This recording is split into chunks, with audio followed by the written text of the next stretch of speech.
Baik, Assalamualaikum warahmatullahi wabarakatuh. Waalaikumsalam warahmatullahi wabarakatuh. Bismillahirrahmanirrahim. Alhamdulillahirrahmanirrahim. Wabillahi nasta'in ala umuri dunya wa din. Wassalatu wassalamu ala asrofil mursalin wa ala alihi washabihi ajmain. Bapak Ibu, di kesempatan kali ini di hari Sabtu tanggal tanggal 24 Agustus 2024 kita mengadakan uh, destinasi yang dilakukan oleh Ibu Itayanti selaku guru penggerak. Ya, mohon izin saya mewakili untuk membuka acara kegiatan hari ini karena kebetulan Ibu Kepala Sekolah sudah tidak berhadir di sini, sudah ada pelatihan di Banda Aceh. Ya, terima kasih Bapak Ibu telah berhadir di kegiatan kita ini. Ya, seperti biasa kita lakukan kegiatan pelatihan dalam memenuhi kegiatan atau aktivitas komunitas sekolah yang sudah kita bangun dan kita dirikan bersama untuk sama-sama kita lakukan rutinitas ini setiap minggunya atau bulannya dalam kegiatan-kegiatan untuk memenuhi kebutuhan-kebutuhan yang ada di PMM khususnya ataupun di pembelajaran yang akan kita terapkan di sekolah-sekolah. Dalam hal ini Bu Ika akan menjelaskan tentang uh, budaya positif, ya, yang berjudul dengan menyebarkan pemahaman dan penerapan pengalaman budaya positif. Ya. Baik, kita langsung saja, tidak perlu memperpanjang kalimat. Dipersilakan kepada Bu Yati untuk melangsungkan kegiatan kita hari ini. Bu Ika. Terima kasih Pak Putra. Assalamualaikum warahmatullahi wabarakatuh.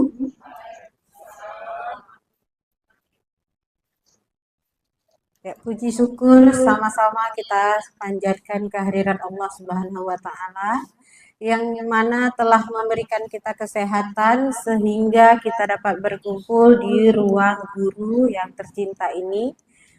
Tak lupa juga selawat beserta salam kita sanjung sajikan ke pangkuan Nabi besar Muhammad Sallallahu Alaihi Wasallam yang telah membawa kita dari alam kebodohan ke alam yang penuh dengan ilmu pengetahuan seperti sekarang ini. Di sini penghormatan saya kepada Ibu Kepala SD Negeri 2 Perla yang beliau hari ini tidak bisa mengikuti acara seperti kita. Kemudian guru-guru hebat dari SD Negeri 2 Perla yang tercinta ini. Nah, di sini saya meminta waktu dan kesempatan untuk memaparkan, menjabarkan pemahaman dan penerapan pengalaman tentang budaya positif yang sudah pernah saya lakukan sebelumnya. Nah, untuk judulnya sendiri budaya positif. Saya ingin bertanya sama Bapak Ibu di sini. Tentu saja sudah pernah mendengarkan tentang budaya positif. Nah, di saat kita mendengarkan budaya positif, apa sih yang terbersit di pikiran kita?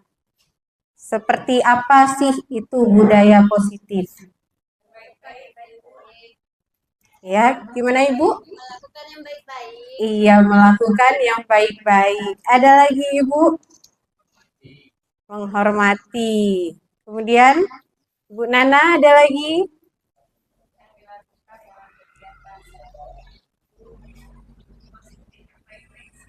Iya.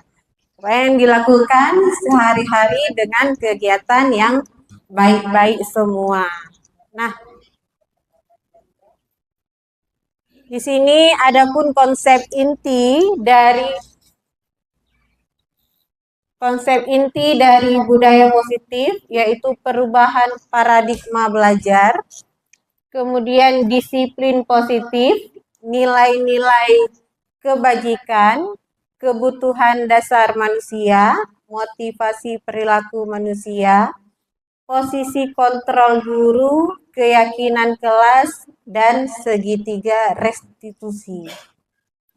Kemudian ada miskonsepsi tentang teori kontrol, yaitu ilusi guru mengontrol murid, kemudian ilusi bahwa semua penguatan positif efektif dan bermanfaat, ilusi bahwa kritik dan membuat rasa bersalah mampu menguatkan karakter, serta ilusi bahwa orang dewasa berhak memaksa.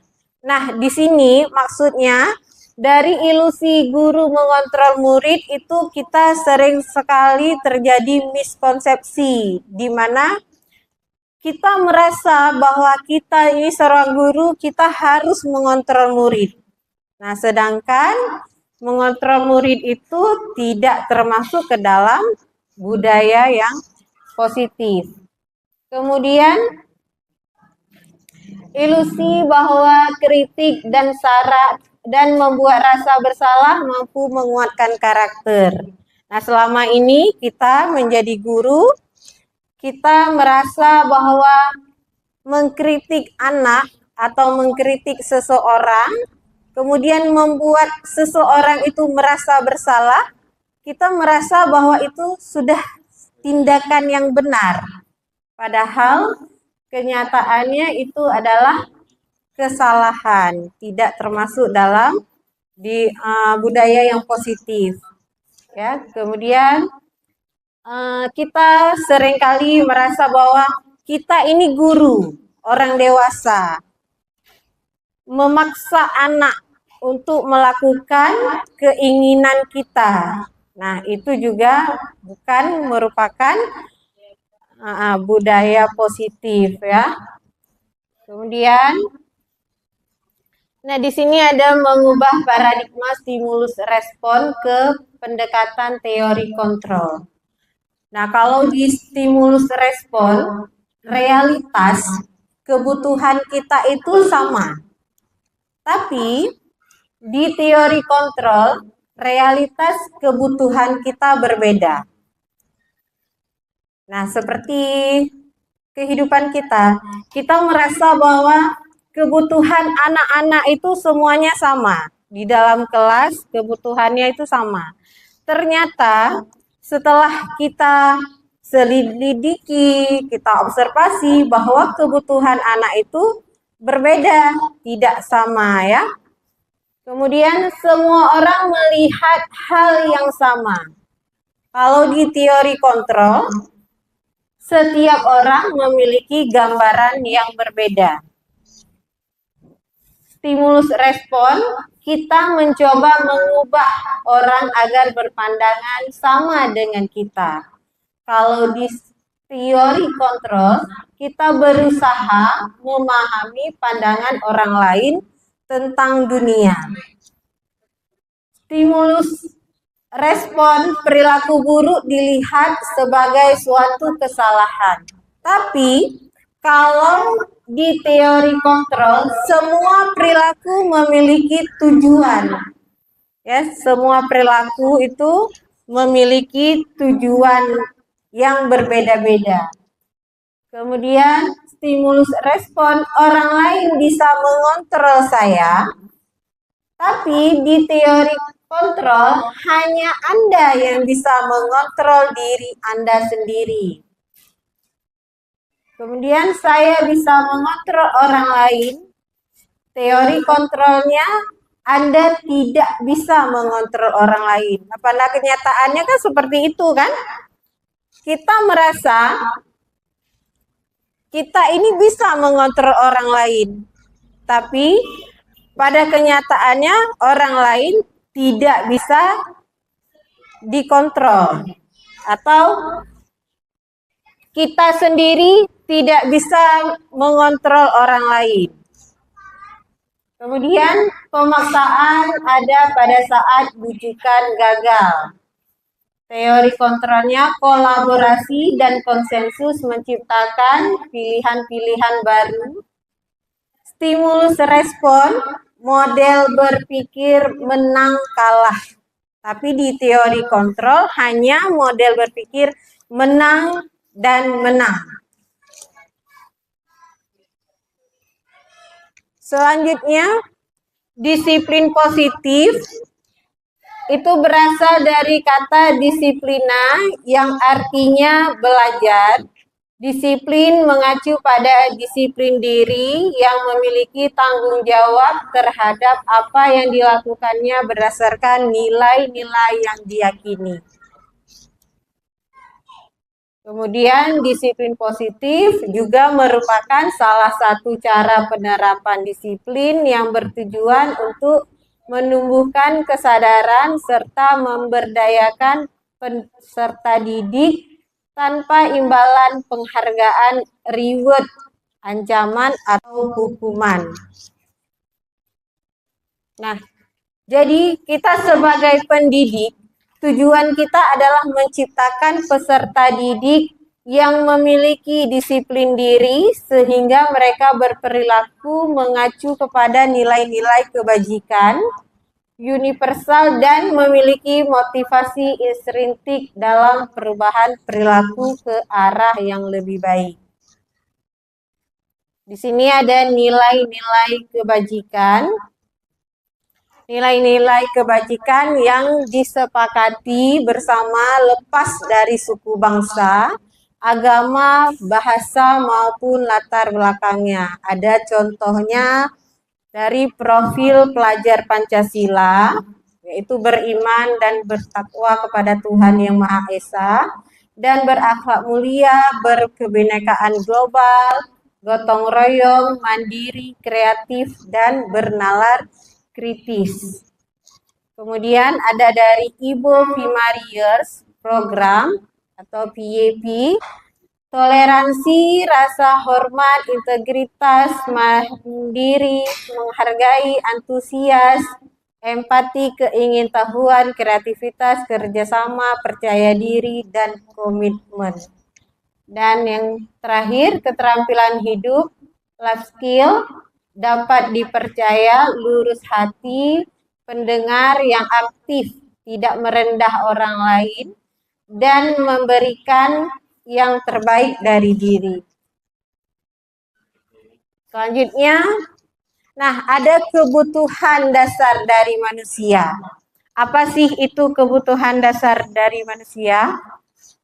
Kebutuhan dasar manusia adalah segala sesuatu yang kita lakukan untuk mendapatkan apa yang kita inginkan. Seluruh tindakan yang kita lakukan memiliki tujuan tertentu dan semua usaha terbaik yang kita lakukan adalah dalam rangka agar kebutuhan dasar terpenuhi dengan baik.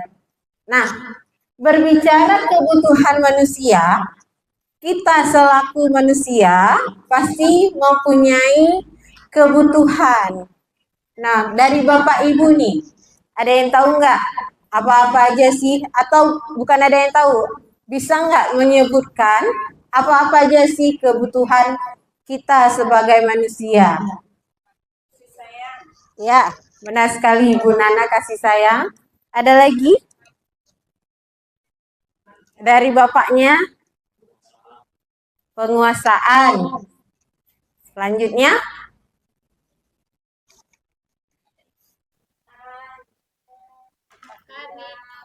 iya makan, minum, tempat tinggal, itu merupakan kebutuhan dasar juga manusia. Iya juga tentang pendidikan juga. Nah, di sini kita lihat apa-apa aja sih yang menjadi kebutuhan dasar manusia. Yaitu yang pertama untuk bertahan hidup. Nah, dalam bertahan hidup kita tentu saja memerlukan makanan, pakaian, tempat tinggal, keamanan, kesehatan ya. Seperti yang disampaikan tadi, makan, minum itu adalah untuk bertahan hidup. Nah, yang kedua, kasih sayang dan rasa diterima, di mana rasa diterima, dipedulikan, berbagi, kerjasama, menjadi bagian dalam kelompok. Nah, seperti kita sekarang ini, ya, merasakan kasih sayang dan rasa diterima. Diterima dalam sebuah kelompok. Kemudian yang ketiga ada penguasaan, di mana harga diri, keinginan untuk dianggap, memimpin, berprestasi, diakui, dan didengar itu adalah masuk ke dalam penguasaan.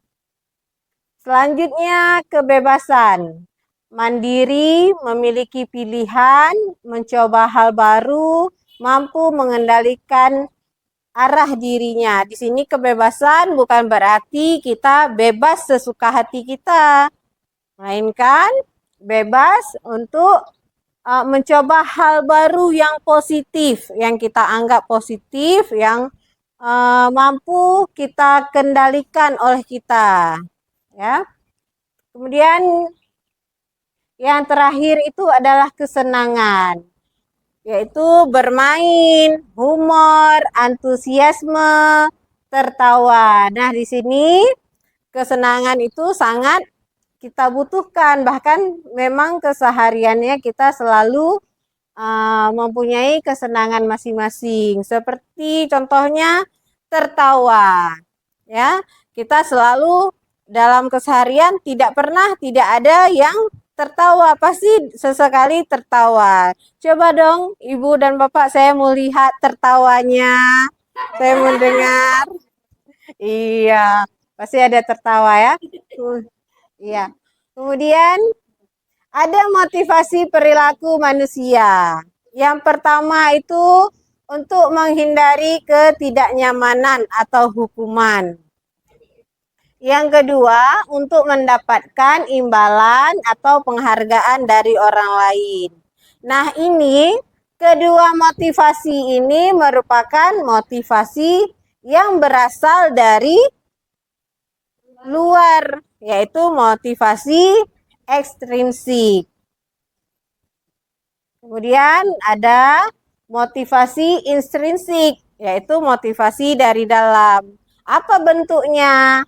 Ya, untuk menjadi orang yang mereka inginkan dan menghargai diri sendiri sesuai dengan nilai-nilai yang mereka percaya. Nah, di sini motivasi intrinsik ini berasal dari dalam diri seseorang tersebut, di mana dia terdorong dari dalam untuk melakukan sesuatu hal yang dianggapnya itu sudah baik, sudah benar. Ya. Kemudian lanjut ada hukuman, di mana hukuman ini tidak terencana, terlaksananya tiba-tiba, kemudian murid tidak tahu apa yang akan terjadi dan tidak dilibatkan, bersifat satu arah, berupa hukuman fisik maupun fisikis. Kemudian ada konsekuensi. Konsekuensi di sini dia terencana, disepakati sesuai peraturan, murid tetap dibuat tidak nyaman, sikap guru selalu memonitor murid. Konsekuensi di sini itu memang sudah kita rencanakan, ya. Dari awal kita buat peraturan, kemudian setiap yang melanggar peraturan kita buat konsekuensinya. Nah, namun konsekuensi ini tetap dia membuat murid tidak nyaman, dan guru itu adalah sebagai memonitor murid, sebagai orang yang mengawasi muridnya ya. Kemudian yang ketiga ada restitusi, yaitu dengan proses menciptakan kondisi bagi murid untuk memperbaiki kesalahan. Kemudian proses kolaboratif yang mengajarkan murid untuk mencari solusi sendiri. Nah, di sini di restitusi itu kita gunakan sebagai untuk menciptakan kondisi yang baik. Kita kasih pemahaman sama murid di sini. Kemudian nanti kita berkolaborasi untuk mencari solusi dari permasalahan si murid tersebut.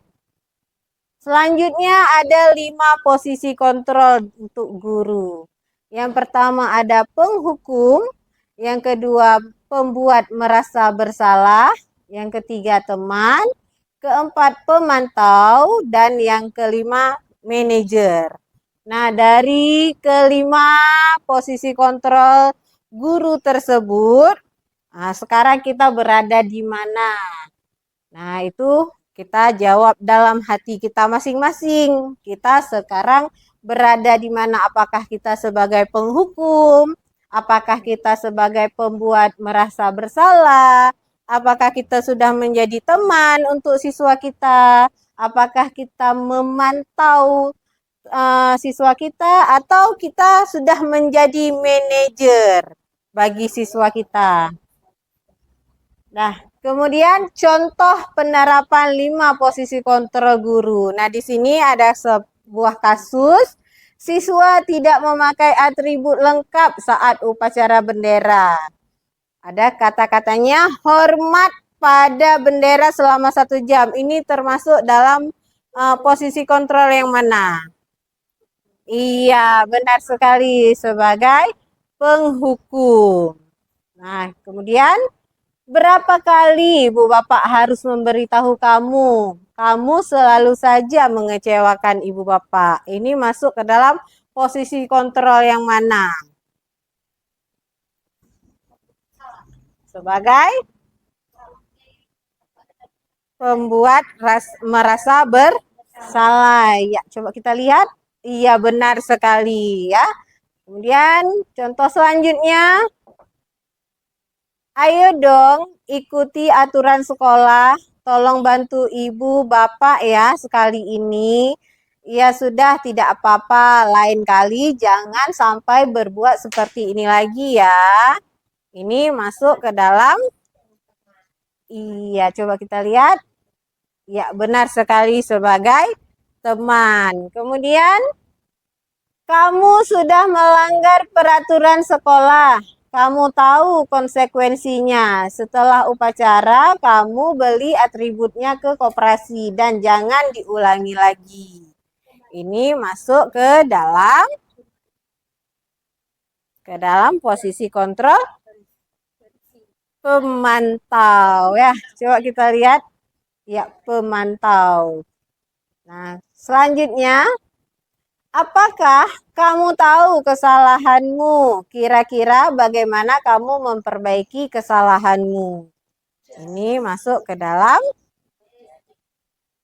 manajer. Nah, ini sebagai manajer ya, kita sebagai manajer kita harus kasih tahu ke anak-anak bahwa oh kamu tahu kesalahanmu, bagaimana kira-kira untuk memperbaiki kesalahanmu. Tidak langsung ini kamu udah tahu salah gini. Nah, tidak langsung seperti itu ya. Kita harus bersikap seperti manajer. Nah, posisi kontrol apakah aku? Saya kecewa sekali dengan kamu. Sebagai posisi kontrol yang mana ini kira-kira? Saya kecewa sekali dengan kamu. Masuk ke pembuat rasa bersalah. Kalau yang ini kamu tidak pernah melakukannya. Kamu tidak pernah benar melakukannya. Ini juga sebagai pembuat rasa bersalah. Ya. Kemudian, apa rencanamu untuk menyelesaikan masalah ini? Sebagai manajer. Kamu tidak pernah mendapat nilai jika tidak mengerjakan tugas. Ini sebagai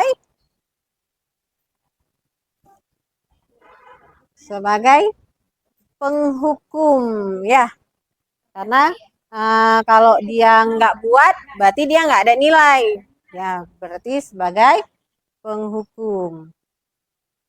Nah, di sini ada keyakinan kelas. Mengapa harus keyakinan kelas?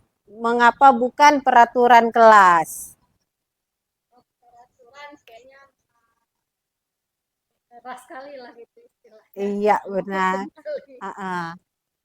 Nah, di sini kenapa bukan peraturan kelas? Karena kalau peraturan kelas, kita buatnya satu arah dari guru saja.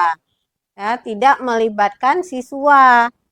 Tapi kalau keyakinan kelas, kita buatnya secara kolaborasi bersama siswa, melibatkan seluruh siswa yang ada di dalam kelas tersebut. Kemudian ada pembentukan keyakinan kelas. Nah, ini keyakinan kelas yang sudah saya bentuk di dalam kelas 5B, yaitu dengan bersifat abstrak. Di sini harus bersifat abstrak. Kemudian berupa pernyataan yang universal, dibuat dalam pernyataan positif. Nah, keyakinan kelas ini seperti yang kita katakan tadi, harus dalam bentuk pernyataan positif. Tidak ada menggunakan kata jangan, dilarang, tidak boleh. Nah, itu tidak ada kata-kata yang demikian. Itu merupakan kata yang negatif. Sedikit saja agar mudah diingat. Jadi nggak perlu banyak-banyak kalau buat keyakinan kelas. Nanti kalau banyak-banyak kali, jangankan semua, satu pun nggak ada yang ingat. Ya. Kemudian sesuaikan dengan kondisi kelas dan sekolah sehingga mudah diterapkan. Kita sesuaikan juga dengan kondisi kelas kita di saat kita mau buat keyakinan kelas. Nah, semua warga sekolah, warga kelas dilibatkan saat membuat keyakinan kelas. Nah, jadi di dalam kelas kita buat keyakinan kelas itu harus melibatkan seluruh siswa. Kemudian ini segitiga restitusi. Yang pertama menstabilkan identitas. Tahapan segitiga restitusi yaitu menstabilkan identitas. Kedua, validasi tindakan yang salah. Yang ketiga, menanyakan keyakinan. Nah, suatu proses dialog yang dijalankan oleh guru agar dapat menghasilkan murid yang mandiri dan bertanggung jawab ini adalah kegunaannya untuk segitiga restitusi. Ya, tahapan segitiga restitusi ini yaitu berupa dialog yang dimainkan oleh guru. Kemudian ini dalam menstabilkan identitas, berdasarkan prinsip membuat kesalahan adalah bagian dari proses pembelajaran. Nah, kita bisa menyampaikan bahwa berbuat salah itu wajar. Dalam proses pembelajaran, kalau anak-anak membuat salah, itu adalah sesuatu hal yang wajar ya. Tidak ada manusia yang sempurna. Ibu bapak juga pernah melakukan itu. Ibu bapak tidak mau mencari siapa yang salah, tapi ibu bapak ingin mencari solusi dari permasalahan ini. Kemudian kamu berhak merasa begitu. Nah, ini mungkin kata-kata yang bisa kita sampaikan saat kita menstabilkan identitas anak yang melakukan kesalahan. Yang kedua, validasi tindakan yang salah.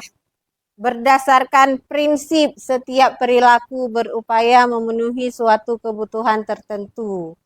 Ini ada kata-katanya, kamu pasti punya alasan mengapa melakukan hal itu. Padahal kamu bisa melakukan hal yang lebih buruk dari ini ya. Kemudian yang ketiga, kamu patut bangga karena telah melindungi sesuatu yang penting buatmu. Yang terakhir, kamu melakukannya karena mempertahankan sesuatu yang penting bagimu. Nah, ini merupakan beberapa contoh kata-kata di saat kita memvalidasi tindakan yang salah terhadap anak yang melakukan kesalahan. Tapi ini boleh kita variasikan menurut dengan bahasa kita sehari-hari. Kemudian yang ketiga, menanyakan keyakinan. Berdasarkan prinsip teori kontrol bahwa pada dasarnya kita termotivasi secara intrinsik, yaitu termotivasi dari dalam.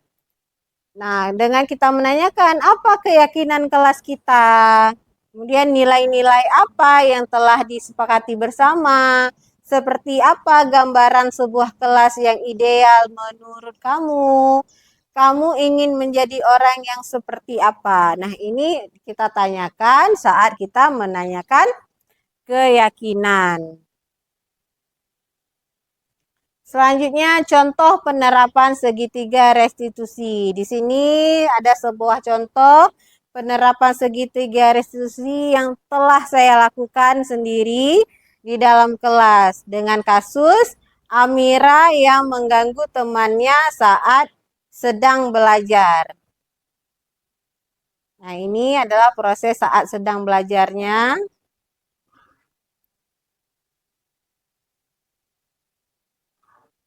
Terlihat si Amira ini sedang mencoret-coret buku si Raihana.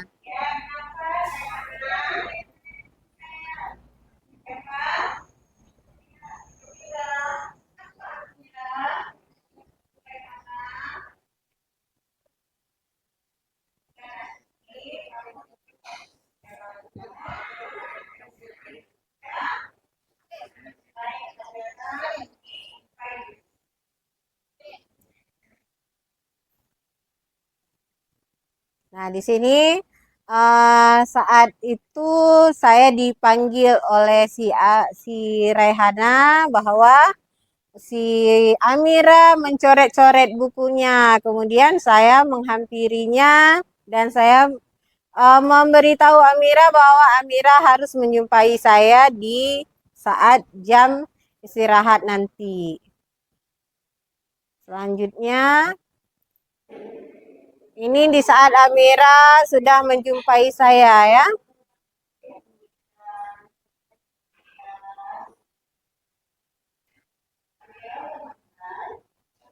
Ini saat saya menstabilkan identitas untuk Amira.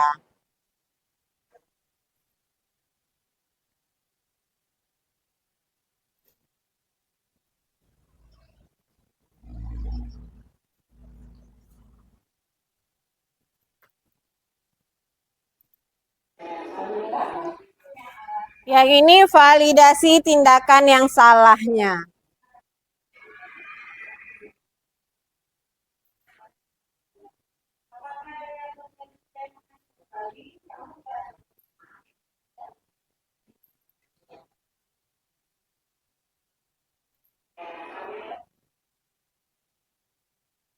Kemudian saya menanyakan keyakinan untuk tindakan si Amira tersebut.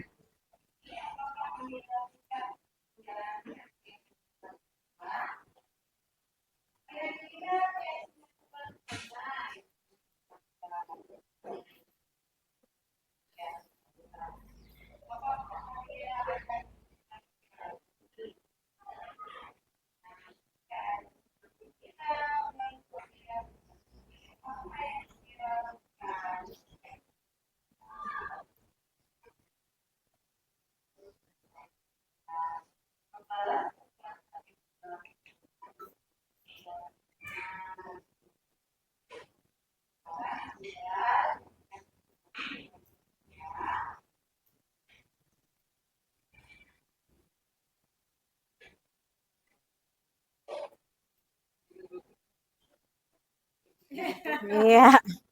Nah, di dalam melaksanakan penerapan segitiga restitusi, di situ kita tidak ada yang namanya menghukum anak-anak, melainkan kita menstabilkan dulu identitasnya, kemudian kita validasi tindakan yang salah, Dan yang terakhir adalah menanyakan keyakinan untuk anak tersebut, keyakinan yang sudah disepakati.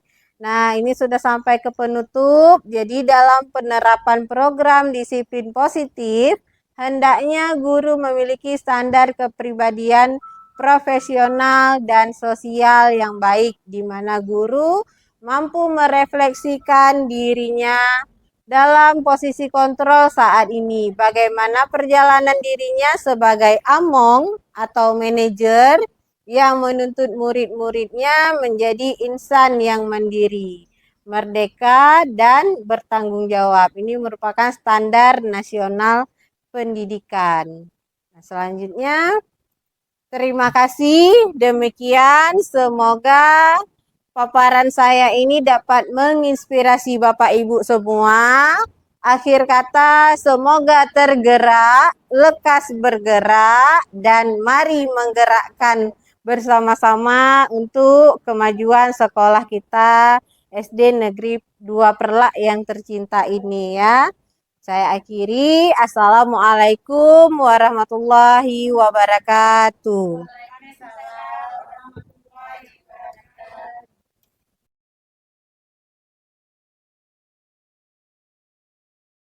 Jempol yang kanan, kelingking yang kiri diganti-ganti, yuk diganti-ganti. Diganti-ganti, yuk diganti-ganti.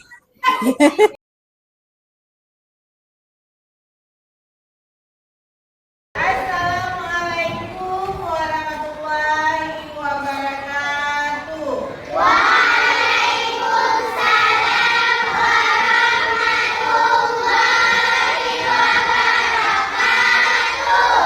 Iya, apa kabar anak ibu hari ini?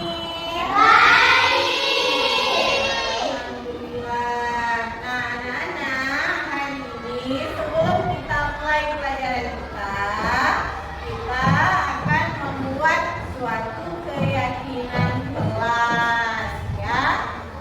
Keyakinan kelas itu nanti kita gunakan untuk keseharian kita, ya. Jadi keyakinannya itu harus berupa kalimat yang positif. Ada yang tahu apa itu keyakinan kelas? Iya, keyakinan akan sesuatu untuk di dalam kelas kita.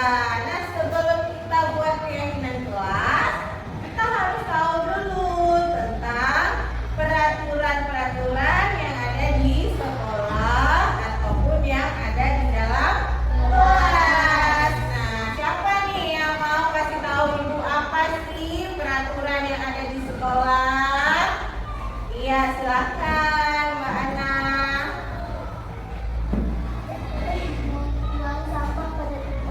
Iya, harus membuang sampah pada tempatnya. Ada lagi? Ya, silahkan. Ya, harus datang sekolah tepat waktu. Nah, kalau di dalam kalimat peraturan itu sebahagian besar menggunakan kata-kata tidak, kan? Jangan buang sampah sembarangan. Itu masuk ke dalam peraturan. Jangan terlambat sekolah atau tidak boleh terlambat masuk sekolah. Itu masuk ke dalam sebuah peraturan. Ya. Nah, kalau dalam keyakinan kelas kita buat peraturan tadi dengan kalimat yang negatif, kita buat dalam bentuk kalimat yang positif. Jadi dalam kalimat positif itu tidak ada yang namanya kata jangan, tidak, ya, tidak, jangan itu tidak boleh tertulis di dalam sebuah keyakinan kelas. Nah, jadi untuk menulis keyakinan kelas, ibu akan membagikan kertas ini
bagi siswi kelas 5B. Assalamualaikum warahmatullahi wabarakatuh. Saya Raihana dari kelas 5B. Assalamualaikum warahmatullahi wabarakatuh. Saya Amira, siswi kelas 5B. Assalamualaikum warahmatullahi wabarakatuh. Perkenalkan, nama saya Aisyah. Saya siswi dari kelas 5B. Assalamualaikum warahmatullahi wabarakatuh. Saya Nadia dari kelas 5B.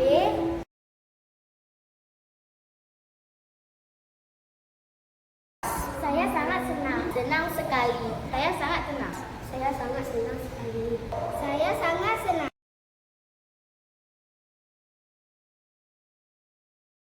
Ya, sangat penting. Ya, sangat penting. Ya, penting. Ya, sangat penting bagi saya. Sangat penting.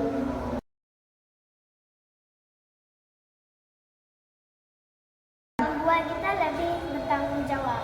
Dapat menjalankan kegiatan yang positif. Karena bisa membuat kita lebih bertanggung jawab. Dapat menjalankan